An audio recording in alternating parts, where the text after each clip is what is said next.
Fala pessoal, tudo bem com vocês? Bora falar do Timão porque os áudios do VAR foram revelados, divulgados. O que faltou falar da decisão e também uma semana de derby. Só isso. Chega mais, eu sou o Chico Garcia, inscreva-se no canal e vamos junto. Você já está inscrito no canal? Você sabia que não custa nada? Você não tem que pagar dinheiro, fazer um Pix, colocar o número do cartão de crédito, nada. É só ir no botãozinho ali de inscrever-se e me ajudar a crescer cada vez mais aqui o canal pra gente postar conteúdos todos os dias. Obrigado pela tua ajuda. Bom, rapaziada, vamos lá. Primeiro eu começo com alguns bastidores que eu consegui colher a respeito das decisões da arbitragem que aconteceram no estádio Mané Garrincha. A gente falou já alguma coisa no pós-jogo, né? O quanto é inadmissível você ficar, mesmo que com alguma intempérie, né? Com alguma situação não planejada, como uma falta de energia elétrica, você ficar sem o uso do VAR, da tecnologia, por alguns minutos, como aconteceu. A gente falou também sobre a decisão da cotovelada do Carrascal no Breno Bidon, que ocasionou na expulsão do flamenguista, pela maneira como foi protocolar dentro da regra, embora incomum, né, não usual. A CBF ela emitiu vários esclarecimentos durante o dia. Exibiu os áudios do VAR apenas no que o VAR conseguiu operar, que foi justamente na expulsão do Carrascal e também no segundo gol do Yuri Alberto, que nem precisaria do VAR, né? Porque o Yuri estava muito legal naquele momento, mas enfim, como é do protocolo, né? Todo o lance de gol é checado. A CBF exibiu o áudio, né? Que apenas foi uma correção ali e rapidamente eles validaram o segundo gol, o gol do Yuri. E a CBF emitiu uma nota esclarecendo que houve uma falta de energia no estádio. E muitas vezes, o que acontece? Muitas vezes, a maioria dos estádios, eles têm cabeamento com fibra ótica para que a operação do VAR aconteça numa sede da CBF no Rio de Janeiro, no caso aqui do Campeonato Paulista, na sede da Federação Paulista de Futebol, não nos estádios. Então você tem um VAR numa sala fechada, com ar-condicionado, distante do local do jogo, em que há essa comunicação com o árbitro no campo de jogo.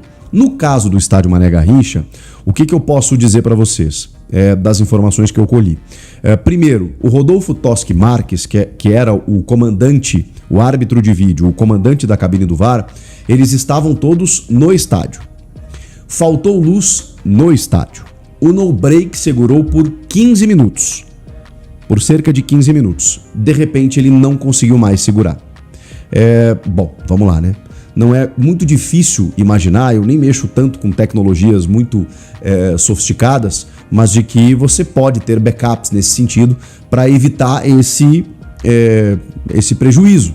E estamos falando de um jogo que envolve milhões de reais e de pessoas. Então você tem que ter todo o aparato necessário para não correr esse tipo de risco.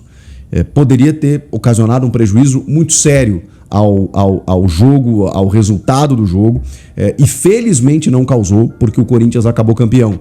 Mas se houvesse ali um prejuízo, as linhas elas não foram traçadas. Eu vi muitos vídeos na internet traçando as linhas, mas isso é impossível de fazer, porque só quem tem a chamada paralaxe e as linhas corretas é justamente a CBF com a tecnologia do VAR. Então, se o VAR não conseguiu traçar aquela linha, nós nunca saberemos se o Yuri Alberto estava ou não impedido no lance do gol do Memphis.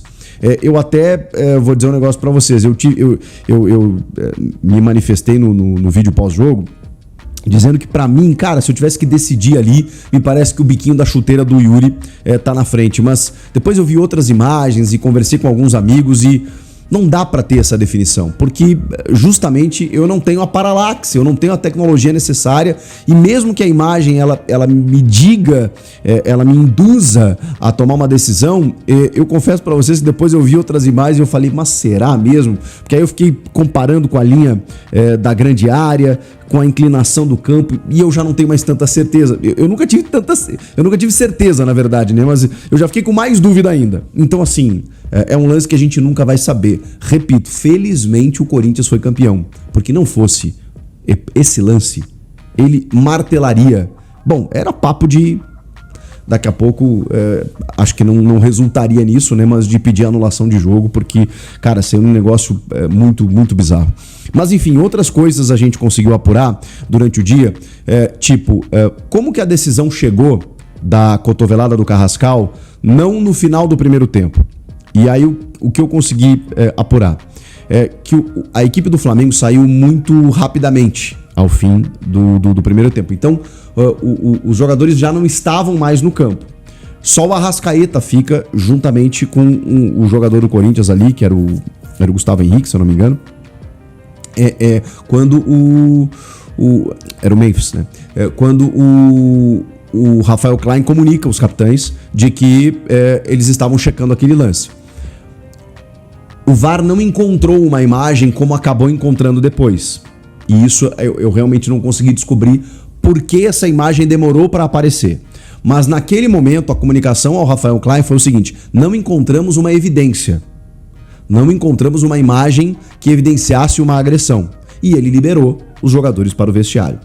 Mas aí o que eu fiquei sabendo é que em 5 minutos, o Rodolfo Toschi Marques comunica a arbitragem de campo, dizendo que encontrou uma imagem.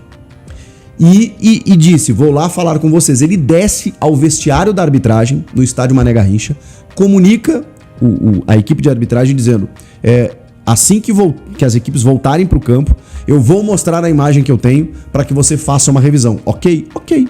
E pelo que eu sei, a conversa durou segundos. A equipe volta para o campo, o VAR sobe para a cabine e então comunica, né, chama para revisão. O Klein comunica os capitães, vai até o monitor, vê o Carrascal dando a cotovelada e expulsa o Carrascal. E aí já falamos sobre isso, né? A conduta violenta, ela pode a qualquer momento, e também a identificação errada. Vocês vão lembrar, né, do Thiago Duarte Peixoto, né, naquele derby, quando ele expulsa o Gabriel e na verdade quem fez a falta foi o Maicon, né, no jogador do Palmeiras. Por conta daquilo, isso é antes do VAR, né, esteve no protocolo, não por conta disso especialmente, né, mas é um lance que chamou muito a atenção. E hoje você, pela identificação, você dá cartão para o jogador errado, você expulsa um jogador errado, o VAR pode auxiliar o árbitro a qualquer momento do jogo. Naquele momento a gente viu aqui que quem fez aquela falta não foi o jogador tal que você expulsou, não foi o jogador tal que você deu um amarelo, troca lá porque tá errado e tal. Então isso pode acontecer a qualquer momento do jogo. A conduta violenta da mesma forma. A gente já falou sobre isso aqui também. Outra coisa. Não houve, é um bastidor que eu vou dar para vocês, não houve a exibição da cotovelada do Carrascal no telão do estádio. E isso incomodou a equipe de arbitragem. Por quê? Porque gerou um tumulto desnecessário, primeiro pela demora do que aconteceu. O VAR não encontrou a cabine para o campo poder decidir antes do intervalo a expulsão do Carrascal. Precisou, tudo dentro da lei, mas precisou os times voltarem para o segundo tempo. E como a equipe de arbitragem estava certa de que estava tomando uma decisão correta, o que eles esperavam? Que o lance fosse exibido no telão. E não foi. Então aí a minha leitura, cara, se o lance é exibido no telão, todo mundo veria que o Carrascal realmente dá a cotovelada, né, joga o antebraço no rosto do Bidon, comete a agressão e seria naturalmente expulso. Como já deu o zum dos caras, que é uma coisa que não acontece sempre, né, deles voltarem para o segundo tempo, expulsar o jogador do Flamengo e não mostrar o que aconteceu no telão numa final de Supercopa, isso é outro erro que a CBF vai ter que corrigir. E o lance do Bidon lá com o Plata, esse realmente não dá para entender como não havia câmera suficiente, ângulo suficiente para você poder tomar uma decisão. Nem sei se o lance do Plata no Bidon naquele primeiro minuto foi o suficiente, mas as imagens elas são paupérrimas. Então são detalhezinhos da arbitragem ainda que ficam pipocando, né, de um dia para o outro. É um jogo que não termina por si só, né, tem muitos desdobramentos, mas muitas coisas para corrigir. A gente está falando de um jogo de alto nível, de alto quilate e que teve muitas divergências aí, o que é inadmissível. Agora, falando sobre o campo, falando sobre coisas que faltaram ser ditas, ou pelo menos enfatizadas, depois da grande conquista do Corinthians sobre o Flamengo na Supercopa do Brasil, na Supercopa Rei. Primeiro que, vamos confirmar aqui que Breno Bidon e André são dois cheques em branco para o clube. O Marcelo Paz falou sobre isso e que dificilmente o Corinthians segurará um ou dois jogadores, ou os dois jogadores, na metade do ano.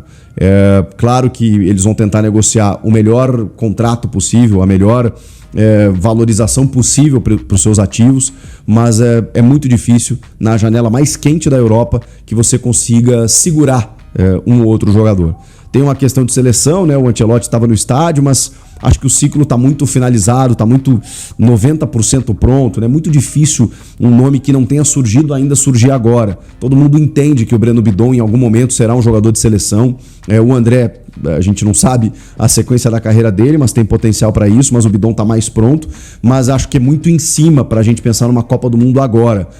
Penso que o Bidon ainda tem coisas a evoluir, mas ele está num crescimento muito rápido do final do ano passado para cá. O que o Bidon cresceu nas mãos do Dorival, assumindo a função de um meia armador, é um negócio de louco. Então, assim, tem muita coisa que pode ser aprimorada, mas eu tenho certeza que ele pode chegar na seleção. Não sei se agora. Eu também queria falar sobre André Carrilho, porque eu vinha sendo um crítico dele. Bom, primeiro vocês sabem que eu já valorizei muito esse peruano desde que ele chega no Corinthians, uma qualidade técnica absurda, mas ele teve uma lesão, né? E às vezes a gente desconsidera isso, às vezes eu desconsidero isso, porque eu fico esperando o Carrilho da fase Ramon Dias lá, né? Onde ele jogava o fino da bola. Só que ele teve uma lesão e ficou muito tempo afastado. A gente nem imaginava que ele fosse voltar no passado. Muita gente achava que ele estava fora da temporada. Com o calendário esticando a Copa do Brasil lá para o final de dezembro, a gente pensou, bom, pelo menos até o final do ano ele volta, né? Para as finais da Copa do Brasil ele voltou até antes, mas com muita dificuldade de ritmo de jogo, com muita dificuldade de encontrar o seu espaço no time. Às vezes até o Dorival escalava ele em posições erradas, na minha opinião, para começar uma jogada lá de trás, e não pelo lado direito ali, onde ele se sente à vontade, confortável. E cara, a gente viu um pouquinho do prime de André Carrilho nessa Supercopa. Controle de bola, respiro de jogo, qualidade técnica para girar o jogo, assim, e não era um cenário que eu imaginava. Não era um cenário que eu imaginava o Corinthians dominante com a bola. Eu imaginava o Corinthians correndo atrás do Flamengo. Isso não aconteceu. E o Carrilho foi determinante nisso. Se o Carrilho, assim, mantiver esse nível, e vale para todos os outros que tiveram uma postura diferente por ser uma final, eu tenho certeza que o Corinthians pode fazer uma grande temporada e passar muito por esse jogador também. Deixa eu falar da jogada ensaiada do primeiro gol, porque a gente falou muito rápido, né? Do gol do Gabriel Paulista, que tem todo o aspecto emocional, pelo fato dele querer muito jogar no Corinthians, voltar da Europa para isso e tal, e até ser um titular improvável na final, porque o André Ramalho, enfim, era o titular com o Gustavo Henrique. De repente o Dorival apostou nele. Teve a questão da virose também, que eu nem citei no vídeo pós-jogo aqui, né, mas que atrapalhou muito os atletas. O Yuri é um fenômeno, né, por ter conseguido jogar 90 minutos com toda a dificuldade que teve. O Garro foi um dos afetados, entrou no segundo tempo, e talvez, né, o André Ramalho também tenha sentido isso. De qualquer forma, o Gabriel Paulista, cara, ele mostra por que ele rodou tanto na Europa e em clubes como Atlético de Madrid. Então, assim, não é para qualquer jogador ficar tanto tempo assim no futebol europeu, e mostrou a experiência que ele teve, a maneira como ele se portou defensivamente, inclusive. Talvez esteja surgindo uma nova dupla de zaga, porque o Gustavo Henrique também jogou muito. Então você tem o Gustavo Henrique e o Gabriel Paulista com uma zaga muito experiente, cara. E caras assim, bem fisicamente, né? Por mais que eles tenham acima de 30 anos, a gente não tá falando de caras muito lentos, veteranos, assim. Não, cara. Acho que é uma zaga experiente que pode corresponder. Mas a jogada do gol, ela tem um trabalho técnico que aí eu preciso exaltar o Dorival. Se vocês repararem, vou recorrer aqui à análise do meu parceiro Léo Gens, lá do Band Esportes. Até repostei nos meus stories lá, se você quiser conferir no Instagram. É um escanteio curto. E o que acontece com o escanteio curto? Tem 8 jogadores do Flamengo, assim, afundados dentro da área. E qual é o objetivo do escanteio curto ali? Você só tem o Carrascal e o Arrascaeta, que estão fora daquela região mais densa da área, com todos os jogadores do Corinthians. E aí, quando ele cobre o escanteio para trás no escanteio curto, o que acontece? Todo mundo sai todo mundo sai. Aí acho que é Carrilho, Bidon, e aí a bola para no Mateuzinho. Quando a bola para no Mateuzinho, o Gustavo Henrique estava lá no meio da área, na pequena área, marcado pelo Pulgar, tá? Quando sai todo mundo, o Gustavo Henrique dá uma volta e vai lá no Varela. O Varela tem 1,78, se eu não me engano. O Gustavo Henrique, 1,95. O Mateuzinho joga no espaço, no ponto futuro, o Gustavo Henrique vai lá e é óbvio que ele ia ganhar de cabeça do jogador mais baixo do Flamengo. E ele centra. Quando ele centra, o Gabriel Paulista chega afundando e acaba fazendo o gol. Então, cara, isso é trabalho. Não foi um gol aleatório. Isso é um gol trabalhado. Isso é um gol de treinamento. E aí, quando a gente, por vez ou outra, critica o Dorival por resultados, por desempenho no Brasileiro e tal, a gente começa a entender que alguns frutos, alguns bônus, tem o ônus também, mas alguns bônus eles vêm quando você tem mais tempo de trabalho. A gente está falando de um cara que vai completar 1 ano no Corinthians daqui a pouco, que já tem 2 títulos conquistados, que já tem uma história diante de um presidente que caiu, de todos os problemas extra-campo que ele teve, de um transfer ban no meio em que ele pediu reforços e eles não vieram, de uma dificuldade financeira extrema em que agora chega um novo executivo e ele precisa dizer pro cara, olha, tô tentando aqui o cara que você quer, mas eu preciso que o clube libere, porque eu não tenho dinheiro para comprar. E aí ele indica o Alisson, indica o Rony, indica não sei o quê, e o Marcelo Passo chega para ele, olha, cara, tentamos, mas não tá rolando. Tá vindo o Caio César aí de graça, você quer? Não, eu quero, eu aceito. Caio César é outro capítulo. A amostragem é muito pequena, mas o passe de calcanhar que ele dá pro Yuri fazer o gol já entrou para a história da Supercopa, porque a gente está falando de um gol de um título em que tem uma assistência maravilhosa e me parece calculada. Antes disso, ele tem uma jogada em que ele serve o Yuri que chuta a bola na trave, pouco antes desse segundo gol. Então, me parece que o Corinthians contratou um jogador que não sentiu o peso da camisa, não sentiu o peso de uma final, de jogar contra o Flamengo, que é muito jovem, ele tem 22 anos, 21 anos, tá emprestado pelo Al Hilal, mas que é incisivo pelo lado do campo, ele tem uma canhotinha muito boa, ele tem a profundidade, mas ele também tem visão de jogo. Caio César, um nome a ser observado, numa amostragem maior, evidentemente, a partir de agora. O Kaique está bem longe do Corinthians, tá? É um jogador que não interessou a diretoria corintiana por vários motivos. Vamos lá. Primeiro, né? É um jogador que poderia interessar o Dorival Júnior? Sim. Sim. É um jogador que o scout do Corinthians aprovou? Sim. Se dependesse do scout, estaria contratado. O scout do Corinthians aprovou o nosso querido aí é Kaique, tá? Kaique com I, né? Kaique com I. E então, olha só para vocês, né, entenderem, né, o que tá acontecendo. O Corinthians, ele não tem interesse hoje no Kaique, porque o Corinthians não quer recuperar um jogador pro Bahia. O Corinthians foi bem duro na nota oficial com o Bahia. Vocês lembram disso? O Anchileri é o seguinte: o empresário do Anchileri tirou um título dele. Era para ele ter sido campeão da Supercopa. Você vê que a gente não precisa ser refém de ninguém? A gente não precisa se humilhar pro empresário do Kaique que tirou o Furquinho do Corinthians porque a gente precisa de um ponta. A gente foi campeão ontem sem o Anchileri e sem o Martínez. O Corinthians é mais importante que todos. Entendeu? É isso, velho. A gente não precisa ficar se humilhando. A gente tem que ter um pouquinho, sabe, de amor próprio. Eu tenho falado isso há muito tempo. A gente precisa desses caras realmente? A gente foi campeão ontem, o Martínez fez falta. O Anchileri fez falta. Ganhamos sem eles, velho. Quem perdeu foram eles. Não foi o Corinthians. Entendeu? Não foi o Corinthians. O cara poderia ter um título a mais na carreira. O Anchileri. E ele sabe disso, né? Ele sabe disso, porque ele foi cobrar o empresário dele. Ele falou, pô, estamos em fevereiro, não vai me arrumar nada? Tudo porque o empresário dele queria uma comissão. Eu não vou falar o valor, Mas a comissão é maior do que o Corinthians tinha que pagar pro Alisson. Pagar pro São Paulo para liberar o Alisson. Só para vocês terem uma ideia. E aí, às vezes, a pessoa fala, por que não renovou? Por que, meu irmão? Porque não dá para ficar também aceitando o que todo mundo quer. Os caras vêm aí, mete a faca no pescoço e fala, vai, meu irmão, eu quero tanto. Não é assim. Não é assim. Tem que ter, pô, tem que chegar e, sabe, e mostrar que as coisas estão mudando. Agora o Ancelotti tá cobrando o cara. E agora ele voltou a negociar com o Corinthians. Só que agora o Corinthians falou o seguinte, ó.